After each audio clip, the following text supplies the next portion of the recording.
Hey, listeners, I have a very interesting guest that I've been very excited to talk to. Today, my guest is Jordan Bowman. He's a co-creator of UX Tools. And if you're not familiar with the site UX Tools, you might be familiar with something they produce on an annual basis, which is the annual Design Tools survey, which I think based off my exposure to it on LinkedIn, it's like the de facto source of truth where it comes to design tools being used and how they're being adopted in the industry. Yeah, for sure. It's great to be here. Thanks for having me. Taylor started it a while ago, and then we hooked up and combined on stuff, but it's been going for several years now. And I think we have companies talking to us all the time about what's the survey going to look like this year? They're all excited. And yeah, it's a great project to work on. It's fun. Is it crazy to think that that project has influenced like the procurement of like design stacks for a ton of companies? Yeah, for sure. Like we have these little notifications that we've set up to tell us when people are talking about the survey and stuff, like on Reddit and Hack News and stuff. And it seems like anytime someone asks what design stack should I be using, people always point to the survey. And like I said, we have a bunch of these companies that we have in the survey reaching out to us all the time, making sure that they're well presented in the survey. It feels like there's a lot of influence behind it. And that's really exciting for us, as it's also a lot of pressure to have all of that kind of influence sitting behind you, especially in a free thing that we do. But it's really cool because Taylor and I are both tool nerds. We like talking about tools and figuring out the best ones and optimizing and stuff. Can you tell me a little bit before we move forward? Can you just tell me a little bit about yourself, like your story, introduce yourself to the listener, and just talk about how you even got to this point where you're making a survey where companies are like fact checking your data because it's making them look bad? Yeah. Yeah. So I'm a senior product designer. I've been designing for over 8 years. And I like to focus on the holistic view of design. So not just UI design, but things like UX research and just a holistic view of product design in general. And so I work just as a side note, I work for a company right now called Catalyst, which is like the Zillow of commercial real estate. And we have several apps and stuff, and I'm the sole designer. So that's my day job. And then I work on UX tools with Taylor Palmer, who is another senior designer. And we do several things on UX tools. Actually, we have articles. We're pretty active on social media, Twitter, LinkedIn, and Facebook and Instagram. And then we have several little projects like the tools survey, obviously. And from the tools survey, we make a database that's basically supposed to help people decide on whether or not they want to use specific tools. It's just a matrix of a bunch of features that each one has broken down by category. And then we also have, which is a recent addition, our UX challenges, which are basically take-home homework assignments to help you practice specific designers and product designers use every day. So yeah, this recent release of these challenges, which are broken up into tools in the UX toolbox. So if you go to UX tools /challenges, it has these cards, which I'm guessing you're going to print them out. They look like they'd make a sick deck, like that you could just give to people. Yeah. But it breaks it out into things like empathy mapping, user flows, surveys. And then when you click into it, it gives you like a made up project, which I think was like super interesting. Like when you guys were actually just pre-hyping it before the actual release, that was something like on my mind of, we don't really have a lot of things out there that help engage like the critical thinking aspect of design. And what I've noticed is that there is like a huge lack of critical thinking, I think, in most professional spheres, but it's like a lack of like in being in touch with the process and understanding that the design process is not linear, but there's not like this handle on all these different techniques that you could use and understanding like which ones to use, at what point of the project you should use it, or if you need to use it. What were like the main challenges in like packaging up these without being too prescriptive? Yeah, we so it might not have looked like it at first blush, but we put a lot of thought into these challenges. So, like you were, and I totally agree with everything you were saying. Like you said, when you go into a specific challenge, so I'll just break down the pieces of it. First, there's a scenario. And that scenario is specifically designed to be something that you'd run into in real life as a UX designer. So these aren't like fake redesigns or save the world whiteboard challenges. They're like real world situations and assignments that you would get as a designer. And so we came up with specific scenarios for individual tasks. Like the one that I'm looking at right now is a competitive analysis. So in the scenario, you're assigned to design to create a competitive analysis. And then it breaks down what exactly the task is that you need to do, what the deliverable is. It even gives some extra credit that you can do if you want. Then it has tutorials and links out to other places that you can use to learn more about the skill and how to do it. And it has recommended tools and a way to share your results and get feedback from us. So the task is, like I said, focused on one specific UX skill so that you can train in that skill. Because the thing about the design world online is that there's just so much theory and articles. We write articles. Mhm. There's just so much content out there, but there's not really anything to help you actually practice and start. And I think that's how you start learning things, is when you actually do them. So the task is really the center of the challenge. This is like where your learning is actually going to occur, when you actually follow through and make something. And then we poured over probably hundreds of pieces of content online and handpicked all of 3 articles and a video for every challenge that we thought was actionable and focused on helping you actually produce something rather than just talking about theory. So that kind of serves as the reference. And then for the tools, obviously we pulled a lot from the survey. It's pretty opinionated, the tools that we recommend. The idea there is that these are probably junior designers who don't have a lot of experience yet. And so we thought that we should just throw out specific tool ideas so that they don't have to search around and wonder what they should use. Yeah, we put just a lot of thought into this. It wasn't just done in a weekend or something. It actually took us a few months to put all of it together.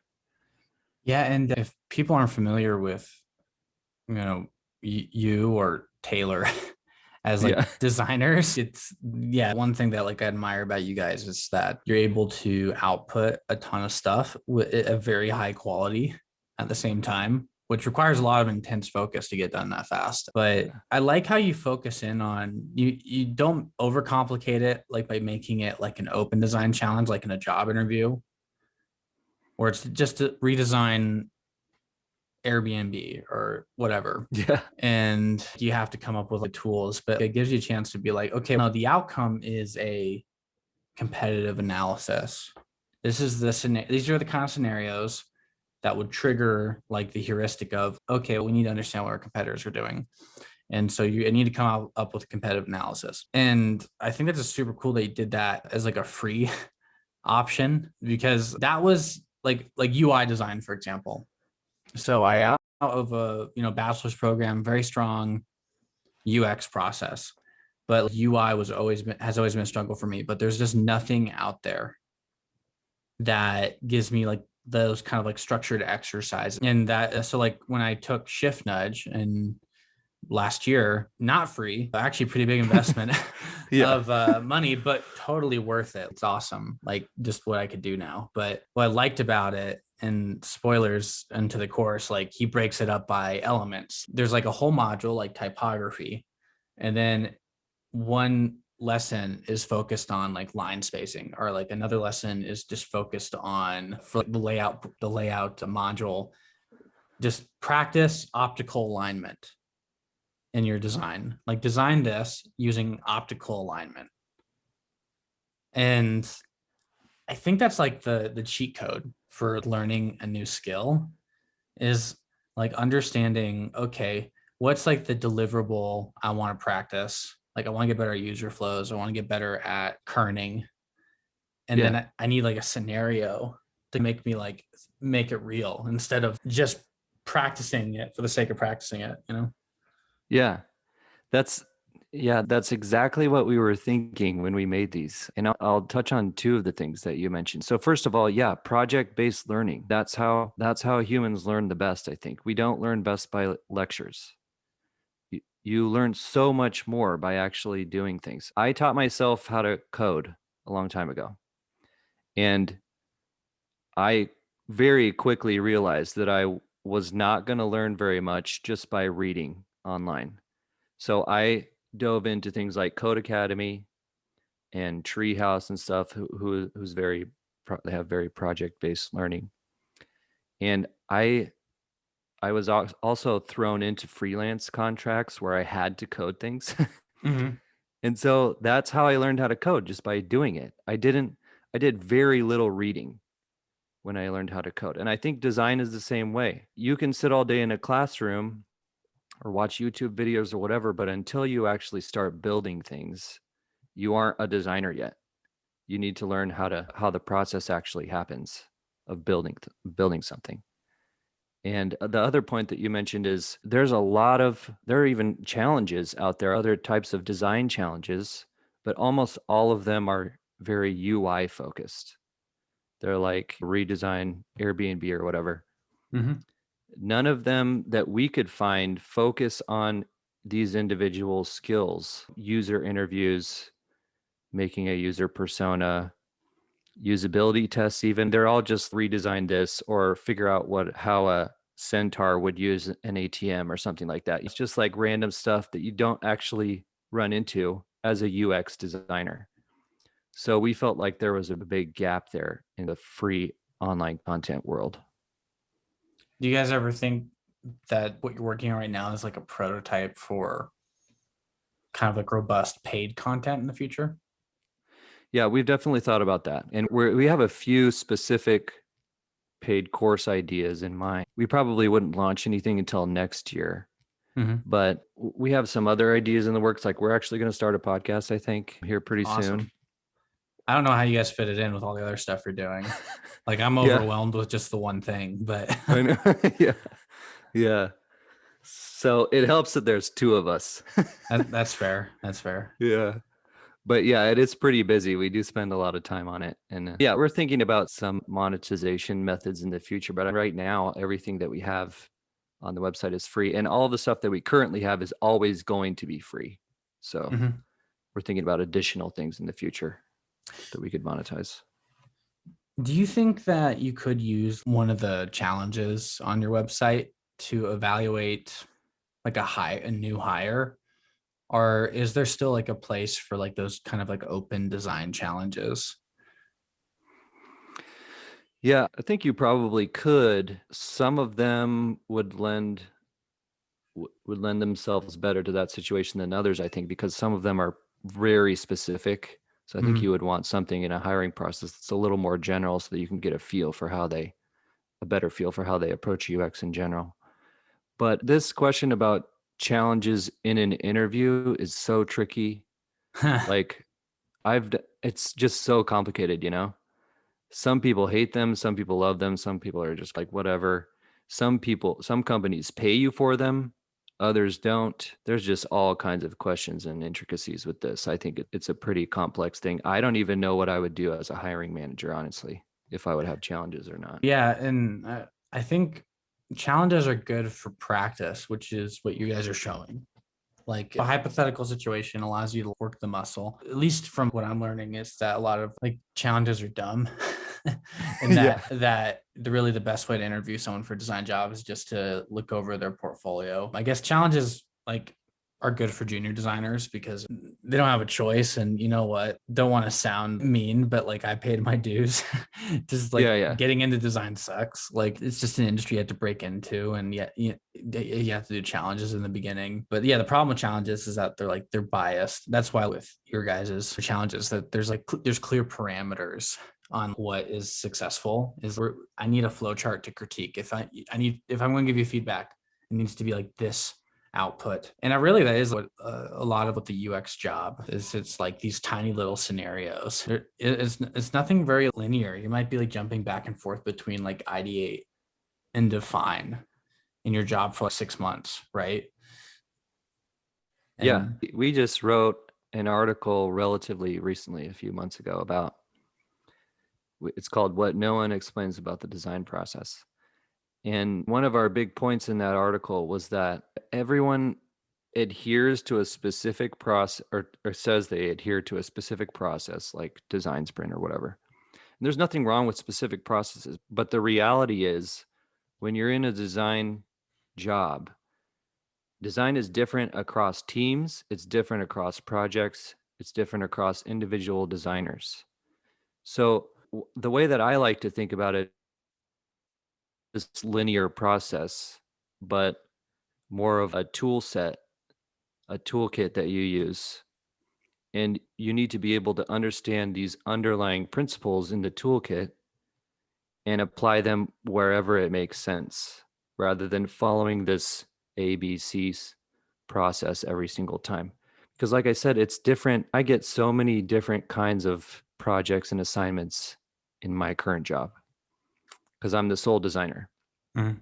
So I physically cannot apply the same exact process to every single assignment that I get. And so I think it's more about understanding basic principles about how design work happens, and then applying those principles where you need to, rather than following a strict process. yeah, as when I was like an associate designer, that made me like disillusioned really quick when I found out that was the job, because I'm like, man, like all these designers are like older than me. They've been in this longer. Like they're not following Yeah. the design. Like they hardly user test, or they user test every now and then, or they interview customers every now and then. And now I'm finding like it would be nice. And we're trying to do this on my team at Homey, is to have a couple like customer interviews lined up every week. But the only reason we're succeeding at that is because we finally get to spend money on incentivizing people. But sometimes it's one week is heads down design work, other weeks are high level discovery, other weeks are like thinking about information architecture. It just kind of depends on what needs to be done that week. It never is like project based, especially if you work on a product team. I don't think there's no such thing as like a project workflow in a product team, because it's agile. Yeah. It's a product. It's being worked on for over years. And so like Yeah. you don't like we're taught to think of things as projects. I think that's Yeah. the problem. Is Yeah. and we're like, no, it's like infinite game. No, it's staying in the game as a product. Yeah, And for sure. so it's not always about following a process, because the product is infinite. It's infinitely linear until the company goes out of business or gets acquired. Yeah. Which is the same thing. It's just infinite game. Yep. Yeah. And I think sometimes design schools do a disservice to these junior designers when they basically heavily imply every single thing you do as a designer into this specific process, like double diamond or design sprint or whatever. Yeah. And again, there's nothing wrong with those processes, but all of those processes, if you look closely, are based on a set of pretty basic principles. Yeah. Like we talk about this in the article, what the principles are and stuff and examples. But I think what happens when you're at company A and they follow design sprint, and then you go to company B, you move, and they follow double diamond. If you don't know, if you're tied down to a specific process, you can't adapt and change your methodology at all. You need to understand the underlying principles first. Yeah. And they both have the same underlying principles. It's define, it's empathize, define, ideate, prototype test. But it's like when people talk about design thinking, like originally it was intended to be a philosophy. It's a philosophy Yeah. of how to approach product development. What it isn't is it's not a process. It's just saying that in order to get to a viable product solution, you should talk to customers. You should find out what the root cause is to the problem. You should come up with 2 to 3 or several solutions, depending on like how much bandwidth you have as a team, right? Yeah. I bet in your case it's maybe 2 to 3 solutions max, Yeah. because you're like, I cannot possibly test that many solutions. Like you need to be decisive. You come up with a couple solutions, you prototype them in code and clickable prototype, or I'm a big fan of live data prototypes. Get an engineer to make a live prototype to try out, and you test it, and then rinse and repeat. And as you're testing, you might be the definition of the problem might change. That's about it. Like it's not crazy difficult. And then you just employ different design techniques, like you're saying, like the toolbox as it goes. But the process, I don't know. I'm not a fan of these package processes. I'm a fan of, is this really like the philosophy we're doing? If all of our research is to validate the right way to do things, then we are skipping ideate. Let's find one solution and test. Yeah, for sure. And I think a lot of senior designers think that way. I think Interesting hot take. Yeah. Obviously, I can't speak for all senior designers, but lots of the ones that I've talked to are like, I don't really stick to this specific thing all the time, this specific process all the time. When I talk to them, it's very much like this conversation between you and I. We understand the benefits of those processes, but we like to focus more on principles and not be so tied down and be a little bit more adaptable. So because as a senior designer, you do get to that point where it's just you get good enough at a craft where you don't need to depend on Rails anymore. Yeah. Yep. And I think Double Diamond and like these diagrams are really great at helping you conceptualize it, but it doesn't describe the job description of design. Yeah. That's what I'm finding out. Yep. Exactly. Yeah. Because like we've been talking about, so again, these challenges that we worked on, this looks very much like what a designer's everyday job is. You get a little assignment, you're like, you need to produce this deliverable. And in Double Diamond or whatever, that little deliverable fits in the process, but it's a small piece of it. And so you're like, how am I going to follow Double Diamond with this assignment? You're not going to, because it doesn't fit very well. You can definitely think about Double Diamond in terms of the umbrella process that you're designing within. But I think it's very valuable to be flexible. And maybe that's the wrong question of like, how do I do the whole Double Diamond for this one project? Maybe it's, well, like if you want, like where in Double Diamond does this fit? Yeah. And what phase of a design project would this technique fit in? And you cover that in your challenges. It's like you break your challenges into four different sections. So it's understand, ideate, test, implement. Yeah. So those are actually the 4 principles that we talk about in the article. Yeah, can you talk a little bit more about why you broke it up that way? Let me bring up the article really quick, because if you want a deep dive, you can just read the article. But the general idea is that first you need to understand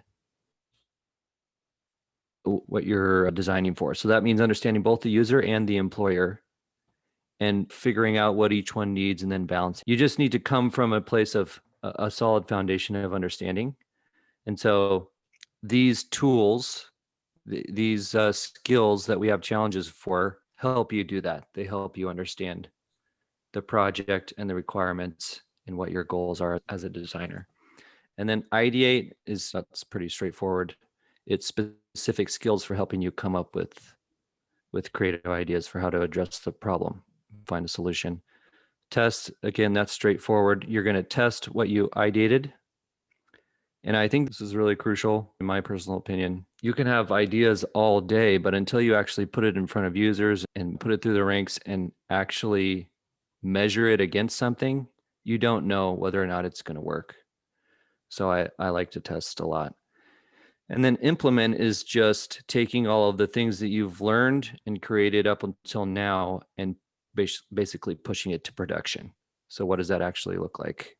when it's in front of the user in the end product. The individual challenges are broken up by that schema. Yeah, and that basically just covers. And the worst case scenario, if like you're a new designer and you're like, I don't know all these different. And there's like 100 different techniques.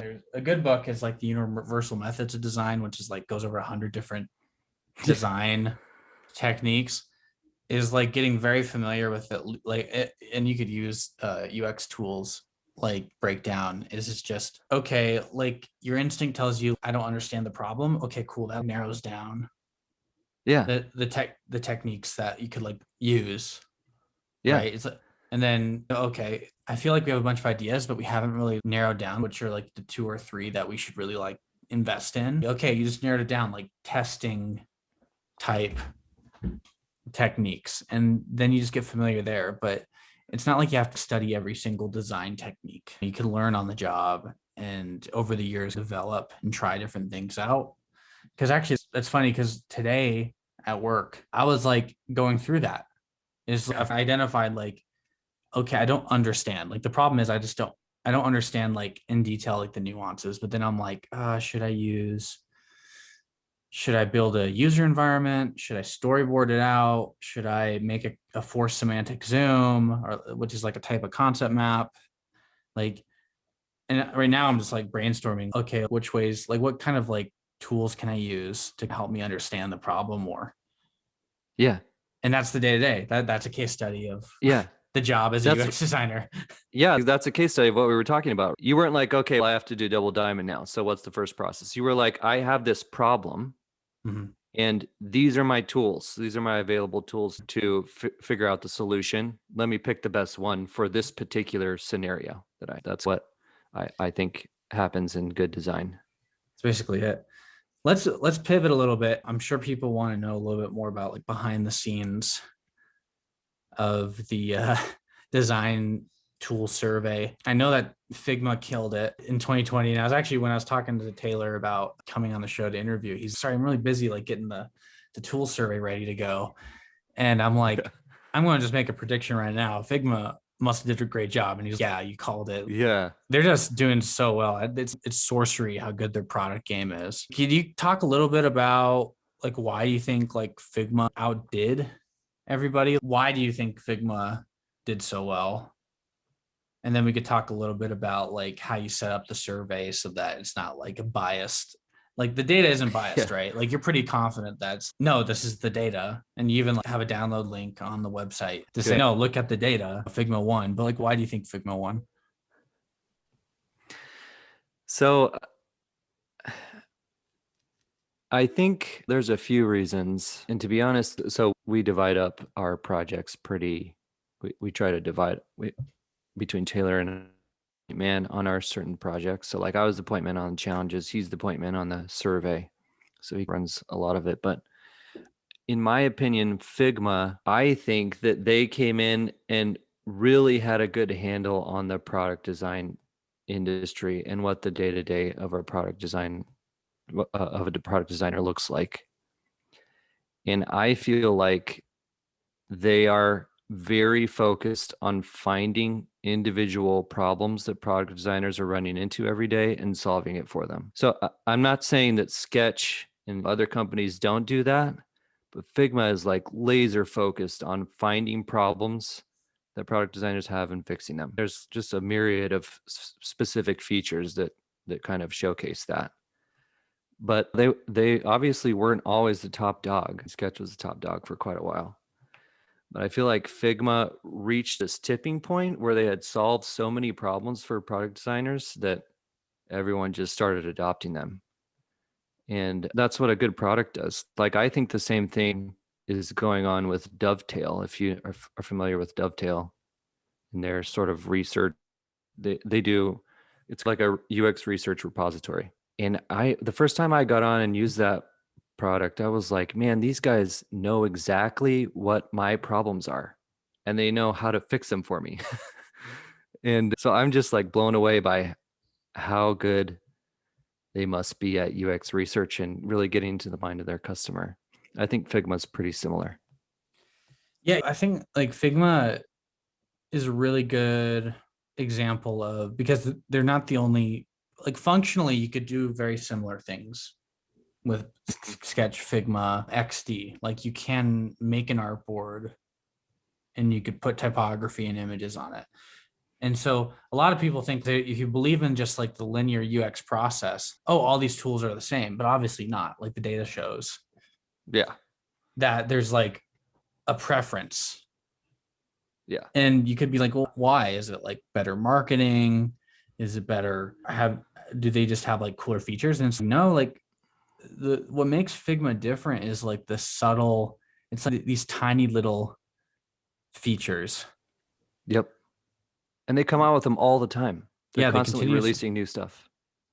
Exactly. And for example, like at work, there's like the whole like debate of, we tried that idea already, it doesn't work. And maybe your implementation of that idea wasn't like laser focused Yeah. on meeting the needs of that user. It's just because you tried it, it's not like a recipe. UX is usually solving wicked problems, which means there's no right or wrong answer. There's only like good and better solutions.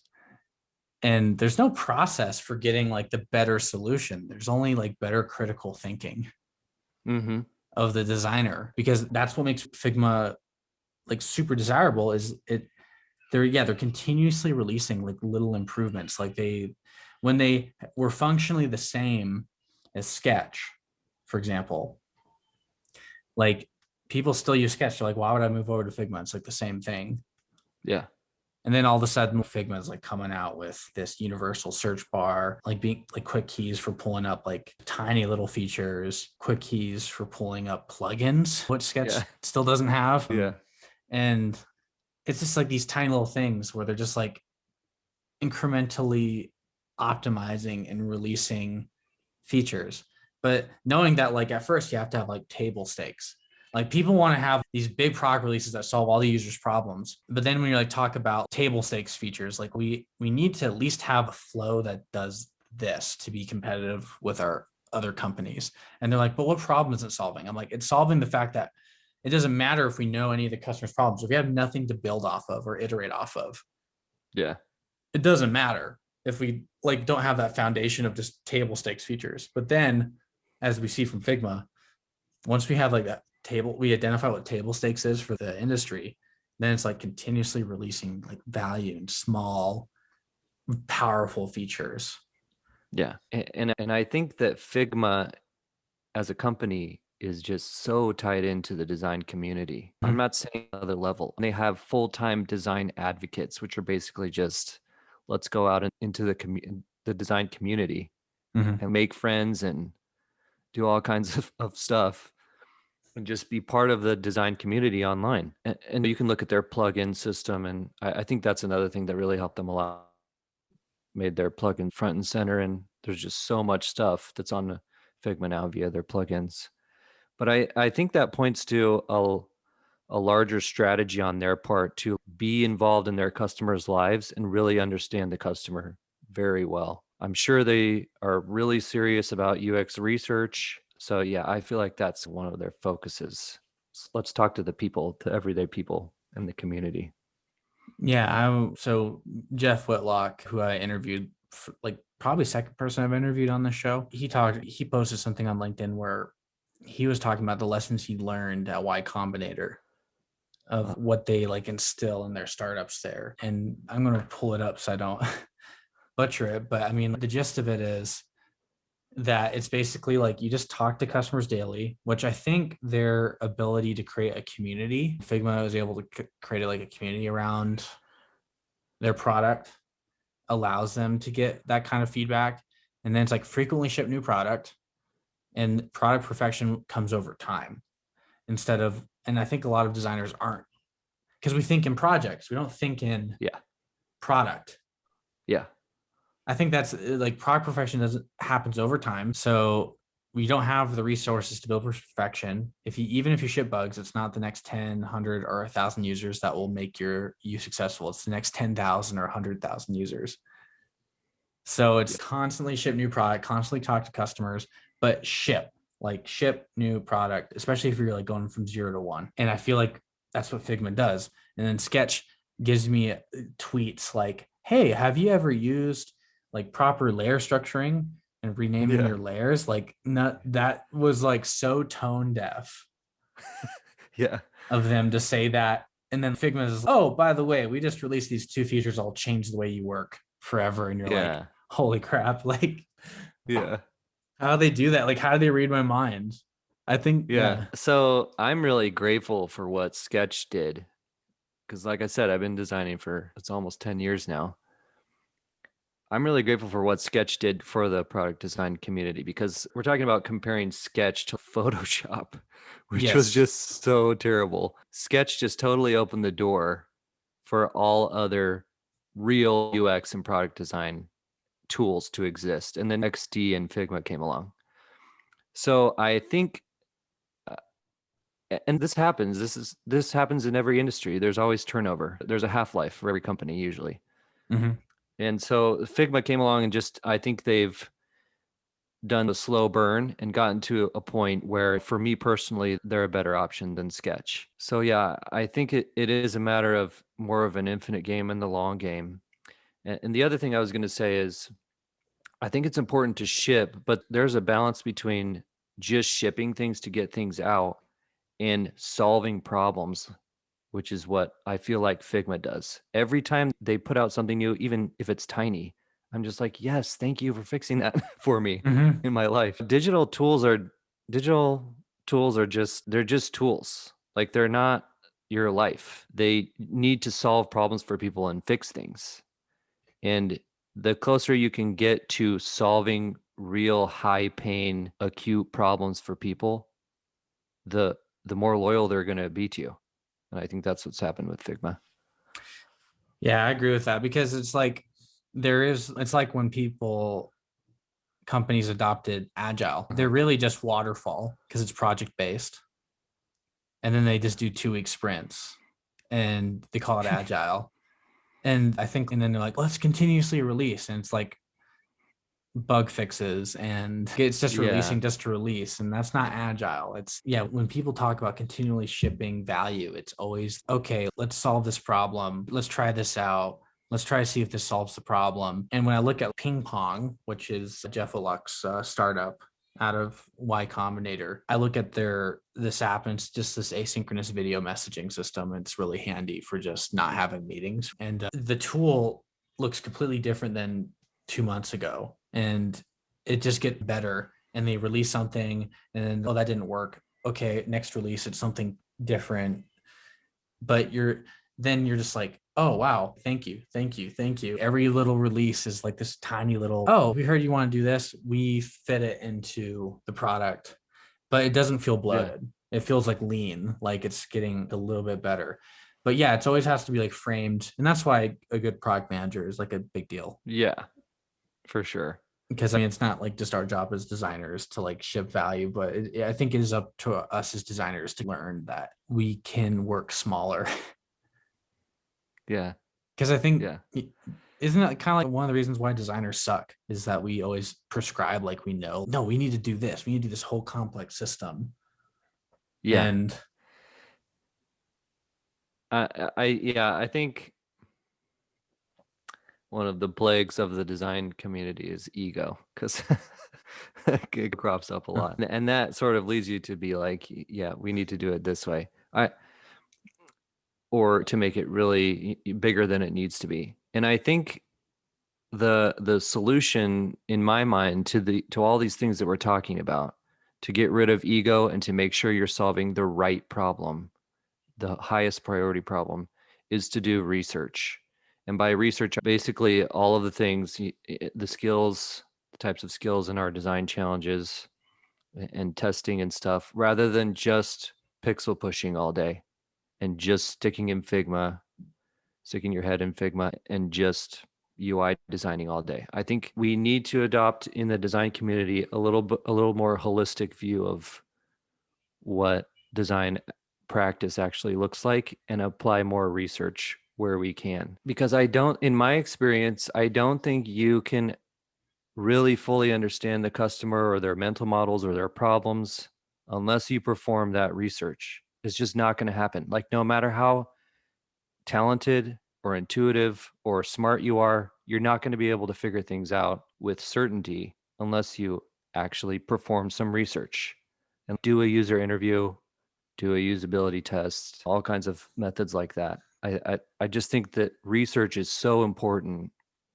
And one of the things that we're going to start talking about more this year and with UX tools is how to do it more efficiently, because I think the argument for not doing research a lot of the time is, well, I don't have the time or the money. But I think there are ways to make it more efficient. But anyway, I just feel like research is so important.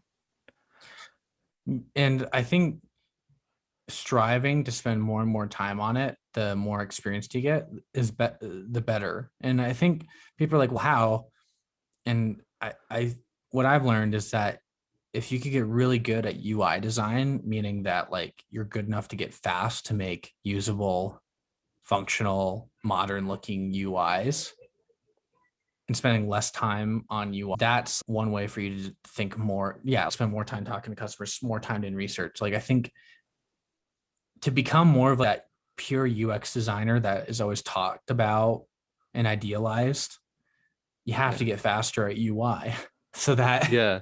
you could spend more time doing UX. And that's the challenge, right? Because a lot of people are like, well, I got all these like screens and I'm sure you're one of those people because you definitely have not a ton of bandwidth. You have a lot of, since you're the solo designer, but getting fast at design gives you space.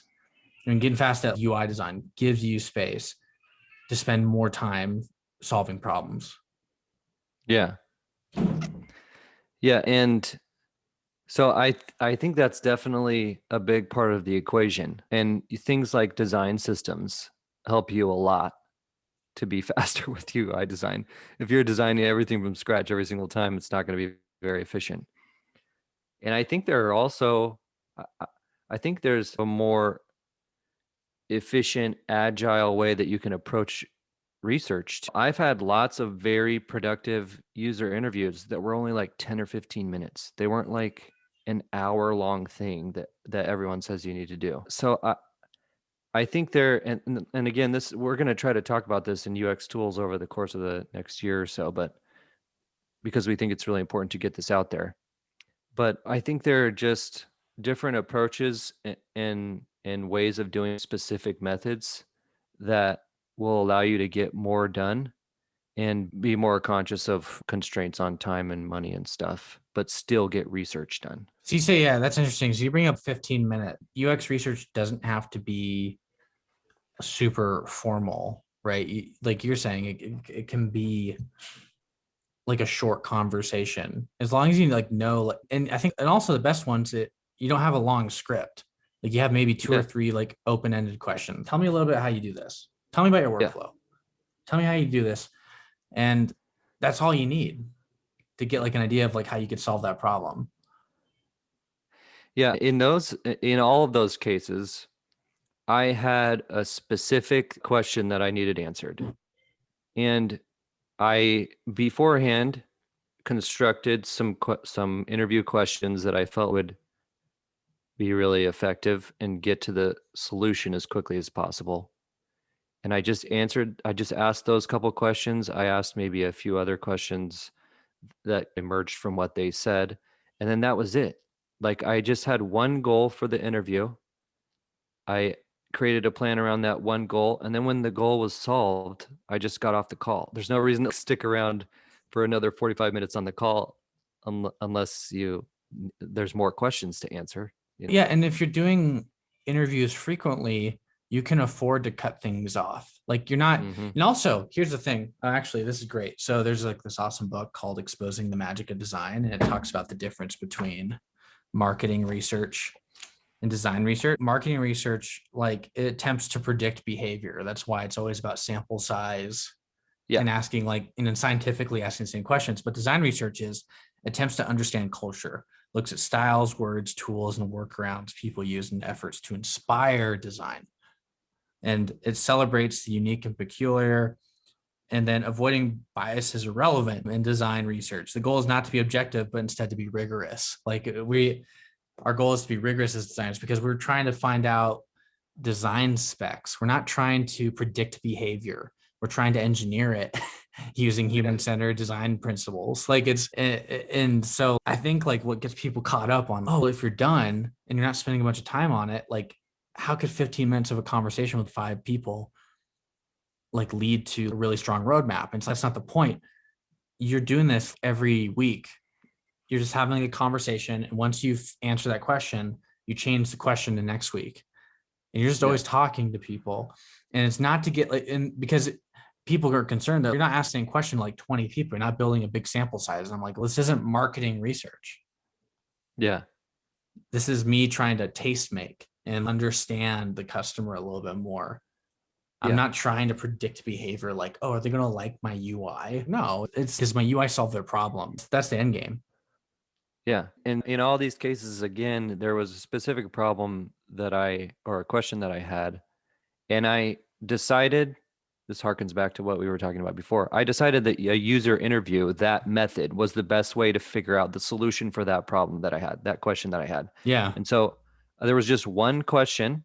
I got on a couple interviews with some people that I talked to a lot, just asked them a few questions and then got off the call. When you're doing research, you're looking for one thing. You're looking for insights, which are like the takeaways, like the little lessons learned, the epiphanies, whatever, that you will then lean on to go and make a design. So that's like the fruit of research. That's the whole reason you do it. When you're talking about how to be efficient when you're researching, what you really mean is most insights per time money spent. The better that ratio is, the more effective and efficient the method is. So like in that particular case, I just needed some insights to solve this one question. And I got on the call for 15 minutes, got the insights I needed, and got out of there. There's no reason to stick around unless, again, there are more questions. And you could make the argument you could have stayed on longer and maybe a couple more insights would have emerged if you had just been on there for quite a long time. But I think we don't have time for that. Ain't nobody got time for that. We got to get back to designing and making stuff. Yeah, and delivering value consistently. Yeah. And Yeah. I could talk to him next week. That's the end game. That's the end game too. That's not the only time you talk to that person. Like the idea of a reference customer that like, always just talk to. Do you have those at like where you work? Catalyst. Yeah. Catalyst, yeah. We have several. I think so. This is another thing. Like we didn't pay anybody for those interviews because I was like, I'm just going to talk to you for like 10 or 15 minutes. And I implied I'm going to try to solve a problem for you, but I need to figure out a couple things first. Can you just jump on a call for a few minutes? And they were like, yeah, of course I'm going to do that. We serve brokers, commercial brokers. And so we have lots of commercial brokers that I can just get on the phone with anytime or just pose a question to because they know I'm going to be efficient with their time and that they've seen me ship things that fixes these problems that they have. And so they're willing to get on a call with me and just talk to me without needing an incentive. Yeah, for sure. And I think to tie a bow on this podcast is like every day in design, it's about making decisions and it all depends on the scenario. And then you have to make the judgment call on like what UX tool fits there. And Jordan, thanks again for coming on the show. I recommend anyone. I love UX tools. I always like reading like their articles. And if you want to get better at UX, check out the challenges section as well. Jordan, is there anything that you feel like needs to be said before we sign off? Like any ideas that you missed? No, I've really liked chatting with you today. We do write a lot of content and it's totally free. You can get on our website, uxtools.co. There's always that's where the challenges are. That's where the survey is and all of our articles and stuff. And we got, I think, a lot of good plans for this upcoming year. So take a look at that if you're interested. Perfect. Hey, Jordan, again, thanks for coming on the show. You have a good one. All right. You too. See ya. See ya.